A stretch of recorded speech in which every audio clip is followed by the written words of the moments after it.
Welcome to MPC Foundation Academy. In this video we will discuss about the simple interest topic. Now we will start our video. See here, amount, simple interest topic lo amount ante ento chuddamandi. See here, amount is nothing but the total money paid by the borrower to the lender at the end of the specified period is called the amount. ikkada manaku simple interest lo మనం discuss చేద్దాం. ఇప్పుడు simple ఇంట్రెస్ట్లో amount అనే టర్మ్ను దేని indicate చేస్తుంది? Amount అనే term అంటే simple ఇంట్రెస్ట్లో మనము ఒక బారోవర్ అతను లెండర్ దగ్గర లోన్ తీసుకుంటాడో తీసుకున్నటువంటి అమౌంట్ని మనం ప్రిన్సిపాల్ అంటాము. తర్వాత సర్టెన్ పీరియడ్ తర్వాత ఆ ప్రిన్సిపాల్ అమౌంట్కి ఇంట్రెస్ట్ పే చేస్తాడు. ఆ ఇంట్రెస్ట్ని మనము సింపుల్ ఇంట్రెస్ట్ అంటాము. ఇప్పుడు అమౌంట్, టోటల్ అమౌంట్ అంటే ఏంటంటే తీసుకున్నటువంటి బారోవర్ తీసుకున్నటువంటి ప్రిన్సిపాల్ అమౌంట్ ప్లస్ ఇంట్రెస్ట్, ఈ రెండింటినీ కలిపితే మనము అమౌంట్ అని చెప్పొచ్చు. ఆ రెండింటినీ కలిపితే మనం ఏమని చెప్పొచ్చు? అమౌంట్ అనే విషయాన్ని మనం ఇక్కడ చెప్పొచ్చు. చూద్దాం. ఇక్కడ అమౌంట్ అంటే ఏంటండి? టోటల్ అమౌంట్ ఆర్ అమౌంట్ ఇది nothing but simple principal plus interest. Principal plus interest, ఈ రెండింటినీ కలిపితే మనకు వచ్చేది టోటల్ అమౌంట్ అని మనం ఇక్కడ అర్థం చేసుకోవాలి. ఒక ప్రాబ్లం చూద్దామండి. See here, according to this problem, find the amount if P means ఇక్కడ ఏంటండి? Principal 100 rupees, rate of interest per annum 3%, time tenure అనేది 2 years కనుక మనం ఇక్కడ క్యాలిక్యులేట్ చేస్తే మనకి అమౌంట్ ఎంత అనే విషయం అడుగుతున్నాడు. చూద్దాం. ఇక్కడ మనము అకార్డింగ్ టు క్వశ్చన్ ఏం డేటా ఇచ్చాడండి? ఇక్కడ principal amount 100 rupees, rate of interest 3%, next time period అనేది 2 years అంటున్నాడు. చూడండి, ఎప్పుడైనా మనము ఇంట్రెస్ట్కి సంబంధించినటువంటి ప్రాబ్లమ్స్ చేసేటప్పుడు ఖచ్చితంగా మనము 2 పాయింట్ చూసుకోవాలి. ఒకటి, rate of interest compulsory per annum తీసుకోవాలి. At the same time time period అనేది ఇయర్స్లో తీసుకోవాలి. టైం పీరియడ్ ఇయర్స్లో తీసుకోవాలి. రేట్ ఆఫ్ ఇంట్రెస్ట్ని ఖచ్చితంగా పర్ ఆనం తీసుకోవాలి. పర్ ఆనం అంటే 1 yearకి రేట్ ఆఫ్ ఇంట్రెస్ట్ ఎంత అనేదాన్ని మనము తీసుకొని మాత్రమే ప్రాబ్లం చేయాలి. చూడండి, ఇక్కడ బేస్డ్ ఆన్ దిస్ వన్ మనకి ఏమంటున్నాడంటే అమౌంట్ను, టోటల్ అమౌంట్ను క్యాలిక్యులేట్ చేయమంటున్నాడు. చూద్దాం. Total amount how much? Total amount is equal to మనకి క్వశ్చన్ చేస్తున్నాడు. చూడండి, ఇక్కడ total amount formula, total amount is nothing but what here? Total amount is equal to principal amount plus interest. మనకు principal amount 100 rupees already ఉంది, interest తెలియదు కాబట్టి నేను simple interest is equal to formula P into R into T by 100. P into R into T by 100. Simple interest is equal to P ఇక్కడ 100, R 3, next 2, time period divide by 100 అని చెప్తున్నాం మనం. 100 cancel అవుతుంది. మనకు simple interest ఎంత అండి? 6. 3 2 6 rupees అవుతుంది. చూడండి, ఇక్కడ టోటల్ అమౌంట్ 100 రూపీస్ ఏమో ప్రిన్సిపల్ అమౌంట్ ప్లస్ 6 రూపీస్ ఏమో ఇంట్రెస్ట్, టోటల్ 106 రూపీస్ అయితే అవుతుంది. ఇంట్రెస్ట్ ప్లస్ ప్రిన్సిపల్ ఎంత అండి? 106 రూపీస్ అని మనం ఇక్కడ అర్థం చేసుకోవాలా. నెక్స్ట్ చూద్దామండి. సింపుల్ ఇంట్రెస్ట్లో next term rate. Next term అంటే ఏంటంటే రేటు. చూద్దాం. It is the rate at which interest is charged on principal. మనం తీసుకున్నటువంటి ప్రిన్సిపల్ అమౌంట్ మీద ఎంత అయితే ఛార్జ్ చేస్తామో, ఆ ఛార్జ్ను ఎంతైతే ఛార్జ్ చేస్తామో, ఎక్కువ తీసుకుంటామో, ఆ ఎక్కువ తీసుకునేటువంటి అమౌంట్ మనం రేట్ విషయంలో చెప్తాము. నవ్వు రేటు ఫార్ములా ఏంటండి? రేట్ ఈజ్ ఈక్వల్ టు సింపుల్గా simple interest formula again is equal to PRT by 100. PRT by 100. నేను ఇక్కడ సింపుల్ ఇంట్రెస్ట్ను SI డివైడ్ బై 1 రాసుకుంటా. ఇక్కడ PRT బై 100ని అది రాస్తా. నాకు కావాల్సింది కేవలం R కాబట్టి R అనే టర్మ్ని మాత్రమే నేను రైట్ సైడు అలానే రాసుకొని నెక్స్ట్ PT బై 100ని ఇది ఈక్వల్ టు లెఫ్ట్ సైడ్ పంపిస్తా. అక్కడ ఏమవుతుందండి? SI divide by 1 into 100 by PT అవుతుంది. 100 బై PT అవుతుంది. దేర్ఫోర్ నేను ఏమని రాయొచ్చు? R is equal to rate of interest is equal to simple interest D into 100 by principal into time period P into T అని రాయొచ్చు. This is the rate of ఇంట్రెస్ట్కి formula ఎక్కడ simple interest find out చేయడంలో rate of ఇంట్రెస్ట్కి ఫార్ములాను మనం ఇక్కడ అర్థం చేసుకోవాలా. నెక్స్ట్ చూద్దామండి. Find the rate percent annum when principal 400 rupees, simple interest 60 rupees and time period 4 years. ఇక్కడ ఏమంటున్నాడండి, మనకి రేట్ ఆఫ్ ఇంట్రెస్ట్ని ఫైండ్ అవుట్ చేయమంటున్నాడు. ప్రిన్సిపల్ అమౌంట్ ఎంత అండి 400 rupees, simple interest 60 rupees, time period అనేది 4 years. చూద్దామండి ప్రాబ్లమ్ని మనము సింపుల్గా, చాలా సింపుల్. ఇచ్చినటువంటి డేటాను రాసుకుందాము. Solution according to question given data what here P is equal to 400 rupees, comma simple interest is equal to 60 rupees, time period అనేది మనకి 4 years అంటున్నాడు. మనం ఏం ఫైండ్ అవుట్ చేయాలండి, రేట్ ఆఫ్ ఇంట్రెస్ట్ని ఫైండ్ అవుట్ చేయాలి, అది కూడా పర్ ఆనంకి ఫైండ్ అవుట్ చేయాలి. Here according to formula SI simple interest is equal to P into R into T by 100. R is equal to 100 into simple interest divided by P into T. Now substituting 100 as it is, simple interest 60 rupees, principal amount 400 rupees into 4 years time period. చూడండి ఇక్కడ 100 1 జా 100 4 జా 4 1 జా 4 15 జా. Now rate of interest ఎంత అండి 15/4%, 15/4%. therefore R is equal to 15/4%. R percent is equal to how much, R percent is equal to 15/4% అని మనం ఇక్కడ అర్థం చేసుకోవాలి. Now according to options which one option is right, C option is the right answer. C option is right option మనం ఇక్కడ చెప్పొచ్చు. Next చూద్దామండి. Next time. Next what year time. See here, what is mean by time in simple interest? The period for which the money is borrowed or deposited is called time. ఎప్పుడైనా చూడండి ఇక్కడ ఎంతైతే టైంకి అతను మనీని అప్పుగా తీసుకున్నాడో ఆ టైంని మనం ఇక్కడ టైం పీరియడ్ లేదా టైం అని చెప్తాము. ఎంతైతే ఇక్కడ ద పీరియడ్ ఏ పీరియడ్లో అయితే అదే అప్పు తీసుకున్నాడో ఆ పీరియడ్ని మనం ఇక్కడ టైం పీరియడ్ అని చెప్తాము. Time period formula T is equal to 100 into simple interest by P into R అని చెప్పొచ్చు. ఇక్కడ same simple interest formula is equal to P into R into T by 100. మనము ఈ ఈక్వేషన్ నుంచి సింపుల్గా time period T is equal to 100 into simple interest divide by P into Rగా మనము రాయొచ్చు. P ఇంటూ Rగా మనం ఇక్కడ రాయొచ్చు. This is the time period. This is what year time period మనం ఇక్కడ అర్థం చేసుకోవాలా. చూద్దాం టైం పీరియడ్లో ఒక question. Find the time when P is equal to 10,000. Principal amount ఎంత అయింది 10,000. Rate of interest 18% per Anam.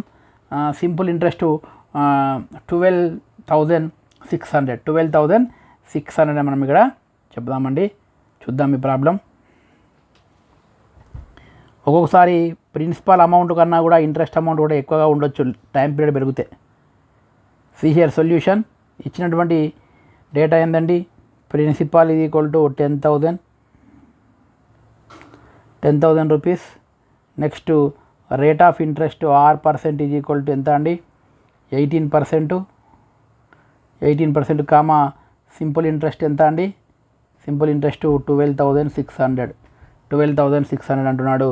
ఇప్పుడు మనం ఏం ఫైండ్ అవుట్ చేయాలి, T ఫైండ్ అవుట్ చేయాలి. ఏం ఫైండ్ అవుట్ చేయాలి, T అనేది ఎంత అంటున్నాడు, R% is equal to 18%, R is equal to 18. నా అకార్డింగ్ టు ఫార్ములా ఏం రాయచ్చండి, సింపుల్ ఇంట్రెస్ట్ ఫార్ములా ఇది equal to P into R into T by 100 అని రాయచ్చు. మనకు టైం పీరియడ్ T కావాలి కాబట్టి 100 into simple interest divide by P into R అవుతుంది. నా time period T is equal to ఇక్కడ 100 into simple interest 12,600, principal amount 10,000 rupees, rate of interest 18% అంటున్నాడు. చూడండి 100 1 జా 100, 1000 100 100 జా ఓకే, ఇక్కడ ఈ 100 1 జా 100, 100 126 జా 126/8 అంటే చూడండి 18 1 జా 18, 18 7 జా ఎంత అండి 126, 18 7 జా 126. Now 1 × 7/1 that is equal to 7. ఎప్పుడైనా టైం పీరియడ్ ఎందులో వస్తుందండి, మనకి ఇయర్స్లో వస్తుంది. Now therefore correct answer what year, 7 years. 7 years time period అని చెప్పొచ్చు. ఇక్కడ ఈ ఫార్ములాలో మనం ఈ సబ్స్టిట్యూట్ చేసి క్యాలిక్యులేట్ చేస్తే మనకు ఆన్సర్ ఎంత వస్తుంది, 7 years వస్తుంది. Now correct option what year, A option is the right option. A option అనేది మనకి ఇక్కడ రైట్ ఆప్షన్గా మనం ఇక్కడ అర్థం చేసుకోవాలి. ఏ ఆప్షన్ని ఫస్ట్ ఆప్షన్ అని చెప్పొచ్చు. నెక్స్ట్ ఫార్ములా చూద్దాం. Next question, in how many years will a some of money double it self at 18.75% per annum simple interest. ఇక్కడ క్వశ్చన్ చూడండి, సింపుల్ ఇంట్రెస్ట్లో మనం తీసుకున్నటువంటి అమౌంట్ అనేది ఎన్ని రోజులకి డబల్ అవుతుంది, రెట్టింపు అవుతుంది అంటున్నాడు. అక్కడ రేట్ ఆఫ్ ఇంట్రెస్ట్ ఎంత, 18.75% తీసుకుంటున్నాడు.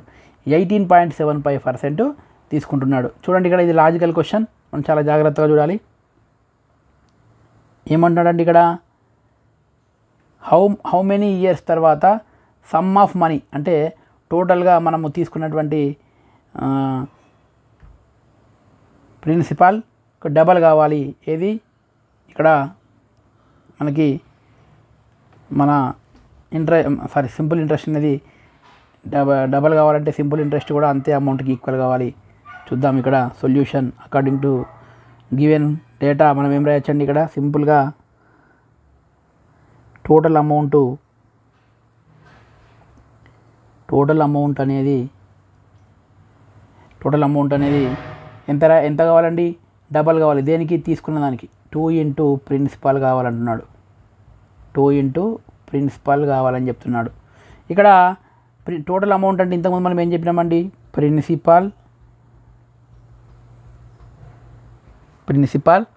Plus simple interest. Principal plus simple interest is equal to 2 principal. సింపుల్గా మనం ఏం చెప్పొచ్చండి, ఈ సింపుల్ ఇంట్రెస్ట్ కూడా దేనికి ఈక్వల్ కావాలి, ప్రిన్సిపాల్కి ఈక్వల్ కావాలి. ప్రిన్సిపల్ ఇది ఈక్వల్ టు సింపుల్ ఇంట్రెస్ట్ అవుతే అప్పుడు డబల్ అవుతుంది. అంతే కదండి. మనం 100 రూపీస్ ప్రిన్సిపాల్ ఉందనుకుందాం, అది 200 కావాలంటే దానికి వచ్చేటువంటి ఇంట్రెస్ట్ కూడా మనకి ఎంత ఉండాలి, 100 ఉండాలి. అదొక 100 ఇదొక 100 కలిపితే మనకి డబల్ అవుతుంది. అంటే ఇక్కడ ఏం చెప్పొచ్చు, ఈ ప్రాబ్లంలో డబల్ కావాలంటే principal is equal to simple interest అనే విషయాన్ని మనము రాసుకున్నాం. నెక్స్ట్ టైం పీరియడ్ ఇచ్చాడు. ఈ period is equal to 18.75. Time period ఎంత ఇచ్చాడండి, 18.75. రేట్ ఆఫ్ ఇంట్రెస్ట్ ఇచ్చింది ఏంటండి, టైం పీరియడ్ కాదు, rate of interest. Rate of interest 18.75 ఇచ్చాడు. ఆర్ ఈజ్ ఈక్వల్ టు 18.75 అని గివెన్. మనం ఏం చేయాలంటే ఇప్పుడు ఎంత టైంకి డబల్ అవుతుంది అంటున్నాడు. ఇప్పుడు మనం టైం పీరియడ్ ఫైండ్ అవుట్ చేయాలి కదా. నవ్వు టైం పీరియడ్కి ఫార్ములా ఏంటండి, టైం ఈజ్ ఈక్వల్ టు, మనకు ఫార్ములా రాకపోతే ఏం చేయాలి, simple interest is equal to P × R × T/100. మనకు ఓన్లీ టైం పీరియడ్ కావాలి కాబట్టి T is equal to 100 × simple interest divide by P × R. Now time period is equal to 100 × simple interest divide by P × R అని చెప్పొచ్చు మనకు. సింపుల్గా T is equal to 100 × ఇక్కడ తెలివిగా చూడండి, simple interest divide by principal into R అంటే ఈ simple interest plus principal cut చేయొచ్చు. ఎందుకంటే ఇక్కడ ఆల్రెడీ చెప్పిన నేను ప్రిన్సిపల్ అనేది సింపుల్ ఇంట్రెస్ట్కి ఈక్వల్ అయినప్పుడు మాత్రమే డబల్ అవుతుందని. దేర్ ఫోర్ మనకు T ఈజ్ ఈక్వల్ టు ఏమవుతుందండి, 100 డివైడ్ బై ఆర్ అవుతుంది. 100 డివైడ్ బై ఆర్ అవుతుంది. 100 డివైడ్ బై ఆర్ వాల్యూ ఎంత అండి, 18.75. 18.75 అని మేము అర్థం చేసుకోవాలి. చూద్దామండి, సింప్లిఫై ఏం చేద్దాం. నౌ హియర్ నేను కింద డినామినేటర్లో ఉన్నటువంటి పాయింట్ రిమూవ్ చేసేసి 1875 రాస్తున్నా. అప్పుడు న్యూమరేటర్ని మనం 100తో మల్టిప్లై చేయాలి కాబట్టి 100 × 100 ఎంత అవుతుందండి, 10,000 అవుతుంది. 100 × 100 ఎంత అవుతుంది, 10,000 రూపీస్ 10,000 అవుతుంది. ఓకే, ఇప్పుడు ఏమొచ్చిందండి, న్యూమరేటర్లో 10,000 ఉంది, డినామినేటర్లో 1875 ఉంది. మనం దీన్ని కట్ చేద్దామండి 5తోని. 5 × 3 = 15. ఇక్కడ ఎంత మిగులుతుందండి, 5 × 3 = 15 అంటే 3 మిగులుతుంది, 737 అవుతుంది, 5 7 జా 35 అవుతుంది. 35 అంటే నెక్స్ట్ 5 5 జా, నెక్స్ట్ 5 5 జా, నెక్స్ట్ ఇక్కడ 5 2 జా 10 2000 వస్తుంది. పైన 2000 అయితే రావడం అయితే జరుగుతుంది. నెక్స్ట్ అగైన్ నేను దేంతో కట్ చేస్తున్నా అండి, నేను మళ్ళీ 25తో కట్ చేసే ప్రయత్నం చేద్దాం. 5తో కట్ చేద్దాం. 37 అంటే 7 జా 5 7 జా 35, మళ్ళీ 5 5 జా 5 5 జా, నెక్స్ట్ మళ్ళీ 5తో కట్ చేద్దాం. 5 4 జా 20, 200/75 వచ్చింది. నెక్స్ట్ 25తో కట్ చేద్దాం. 25 3 జా 75, నెక్స్ట్ 25 16 జా 25 16 దా ఇక్కడ 400. Now time period is equal to 16/3. Time period is equal to how much, 16/3 అని మనం ఇక్కడ అర్థం చేసుకోవాలి. చూడండి ఇక్కడ టైం పీరియడ్ 16/3 అంటే ఇదేంటి 16/3 ఇయర్స్, 16/3 ఇయర్స్ అని మనం ఇక్కడ అర్థం చేసుకోవాలి. నెక్స్ట్ మరి 16/3ని ఇంకా మనం సింప్లిఫికేషన్ చేసుకుందాం అనుకుంటే t ఈజ్ ఈక్వల్ టు 16/3 అంటే అప్రాక్సిమేట్గా మనము చేస్తే 16ని 3తో డివైడ్ చేస్తే 3 5 జా 15, నెక్స్ట్ 1 మిగులుతుంది, 1/3 అంటే 5 1/3 ఇయర్స్, 5 1/3 ఇయర్స్. Okay right.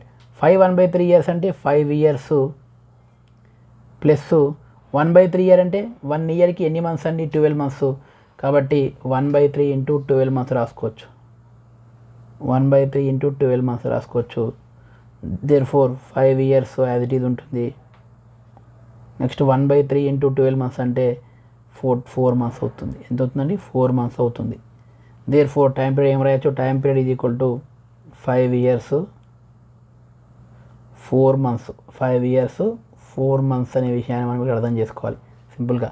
ఇక్కడ ఏమంటున్నాడంటే ఏం లేదండి, తీసుకున్నటువంటి ప్రిన్సిపల్ అమౌంట్కి మనము టోటల్ అమౌంట్ అనేది రెట్టింపు కావాలి. అంటే మనం ఎంతైతే ప్రిన్సిపల్ అమౌంట్ తీసుకున్నామో ఆ ప్రిన్సిపల్ అమౌంట్కి ఈక్వల్గా మనకి సింపుల్ ఇంట్రెస్ట్ కనుక ఉంటే అప్పుడు మనకి డబల్ అవుతుంది. అంటే సింపుల్గా principal amount is equal to simple interest. ఆ బేస్గా నేను ఏం చేస్తున్నా, టైం పీరియడ్కి ఫార్ములా రాస్తున్నా. Time period is equal to 100 into simple interest by P into R. ఇక్కడ ఈ ప్రాబ్లంలో మాత్రం సింపుల్ ఇంట్రెస్ట్ అనేది ప్రిన్సిపల్కి ఈక్వల్ కాబట్టి న్యూమరేటర్లో ఉన్నటువంటి సింపుల్ ఇంట్రెస్ట్ నేను డినామినేటర్లో ఉన్నటువంటి ప్రిన్సిపల్తో కట్ చేస్తున్నా. మనకు T is equal to 100/R రావడం జరిగింది. మనకు ప్రాబ్లంలో R ఈజ్ ఈక్వల్ టు 18.75 ఇచ్చాడు కాబట్టి 100/18.7 నేను సింప్లిఫై చేస్తే నాకు 16/3 ఇయర్స్ రావడం జరిగింది. 16/3ని నేను మిక్స్డ్ ఫ్రాక్షన్లకు కన్వర్ట్ చేస్తే 5 1/3 ఇయర్స్ వచ్చింది.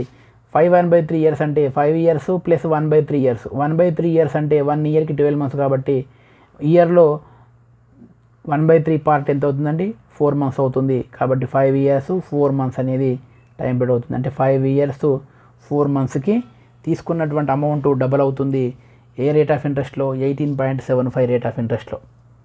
ఓకేనా అండి. Now we will stop here. Remaining topic we will discuss in next video. Thank you.